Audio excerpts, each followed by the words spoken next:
So when deciding what type of knife to get to carry on us, we want to think about blade length and the shape of it. So the shape is going to determine how it cuts.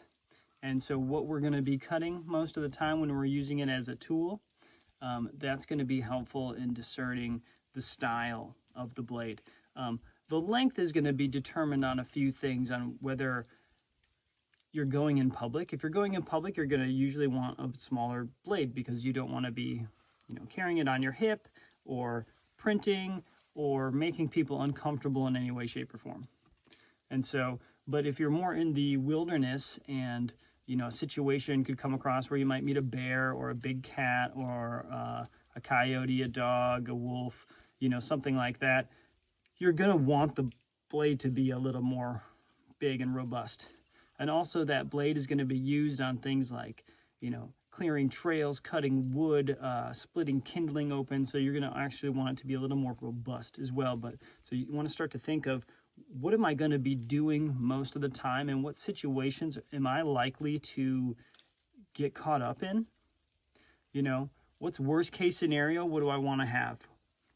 Best case scenario, I don't even need it, And so, but we want to think of what could possibly arise when I step out of the door today, and what do I want to have on me, And so it's size and shape is the first thing that we want to talk about. So we'll start with shape.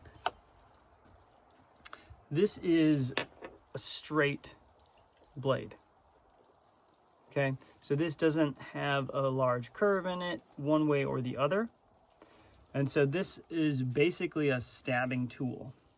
And in fact, the kunai, which is what this knife is, the kunai derived from being a spade. So farmers would use something that looked similar to this. They would just take a piece of metal, heat it up, hammer it down into the shape that resembled this. Sometimes they were a little wider, sometimes they were thinner, and there's pros and cons to each of those. But you can see that it's easy to just stick something, right? Which is what they were using. They were sticking it in the ground, moving it back and forth, pulling it out, putting a seed in there, patting it down onto the next. And so they didn't really care that it wasn't sharp, and so it didn't need to be sharp. The cutting was secondary for this tool. This shape is what we would call convex. So when the blade is on the outside sweeping out like that, like a mountaintop, it'd be convex.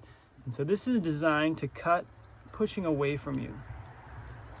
And so there's two dimensions to this knife. Right there we can see that it's been honed down that way and that way to just be one small point.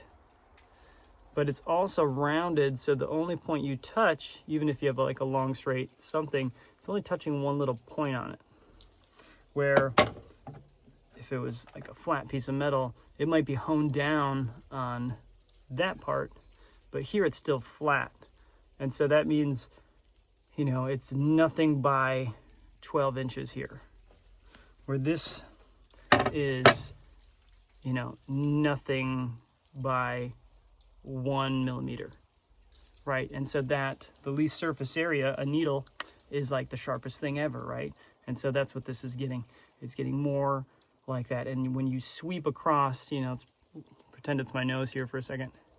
As I move, I could still put pressure in, but it's always cutting and just touching on one little part of it as I sweep through that. And so these are great for cutting away from yourself. So kind of like whittling would have like a nice drop point usually, which is convex. Katanas have that sweeping because you're cutting away from yourself. So a blade like this that has this side sharp, that is going to be nice to cut pulling towards yourself. So if that's the kind of thing that you're doing all day, you're kind of sitting in a spot and you're gardening, you're grabbing stuff and you're cutting, pulling towards you, you want a blade that's like this. Karambits are shaped like that. A karambit is originally a gardening tool, and then it turned into a fighting knife. Same way that the kunai was a gardening tool and it turned into a fighting knife. Knives are defense weapons secondarily to, they're usually a gardening tool of sorts. If you're out in the woods, whether you're hunting or gathering, you're going to need a blade on you. And so every man should have a knife. And so it's which one for you, which one makes sense for you based on what you're doing and where you're going. And are you a protector? Are you not? Like, you know, that kind of a thing is going to determine the style of blade that you get attracted to. The second thing that you're going to want to take into consideration is the handle material. You're going to want to, you know, make sure that the grip is aggressive enough for whatever you're doing so that it doesn't fall out of your hand ever. But that's going to have to do with the handle as well as the shape. But the handle, you know, for instance, this one that's not fully done being made, if I just used this and the temperature was cold outside, it was like, you know, below freezing, let's say it's 0 degrees outside, then it would be very difficult to hold on to this for a long period of time to do the task, as I'm probably already cold, and this is going to draw any heat out of my hand and glove into it because it is more dense than I am. And so that's going to make it less comfortable. My hands are going to be less sensitive and articulate. They're going to be numbed out and cold, and I'm not going to be able to be engaged in whatever the task is, which is, you know, most likely like gutting a deer or something like that. It's like I'm not going to be able to, you know, I'll have to take breaks, which means I'm going to be out there longer in cold weather, which is not what I want. So the right tool for the job matters there. All right. Now, there's material like this. This is called G10 scales. And so this is nice. It's rugged. It's really hard. You can shape them well and make them really aggressive and good textured so you have a good grip on it. But it's still pretty dense. It's less dense than the metal, so it's nice. But it's going to be rather cold. This material is, it's called micarta. I usually put it in the same category as G10 scales. They're very similar.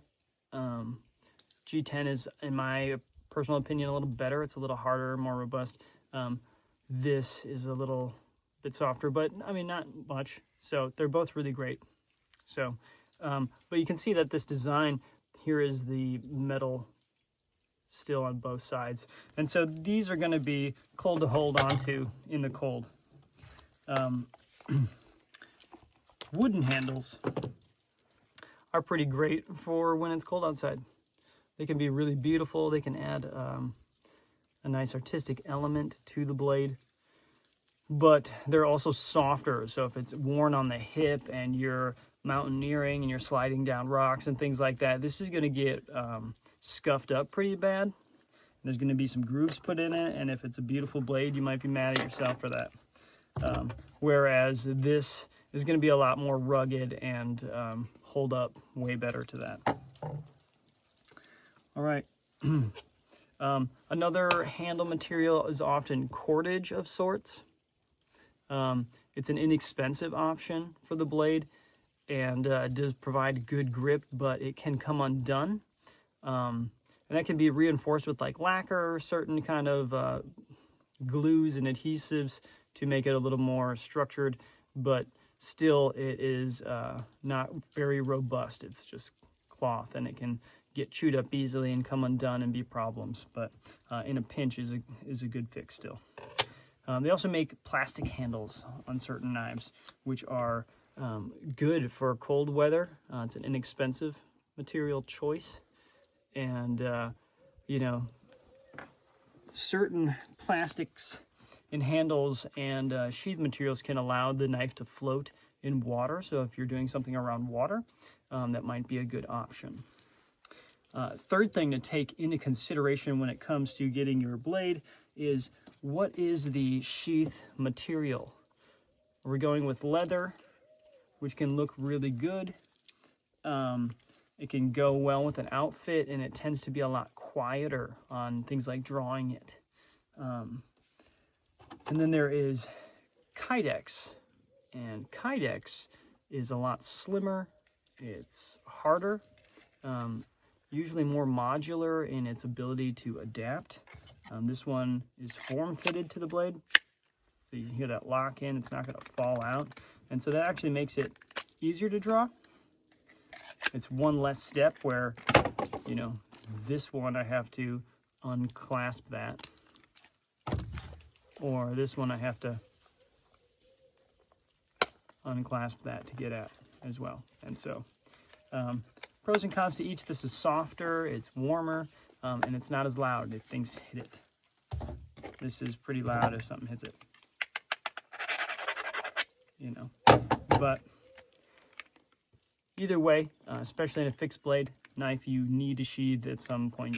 Do not put a knife in your pocket. I actually saw an Instagram guy the other day carrying them right here in front of his hip, straight down. And I'm like, no sheath. If he fell, if he jumped, if he did anything crazy, it's going right into your femoral artery, probably going to bleed out. So not a good idea. I don't like front pocket carry for that reason, but we'll talk about where to carry a blade on another video. So I hope this was helpful. Comment below with any questions you have. But again, you want to think about length, shape, handle material, and then the style of sheath that makes sense for you. So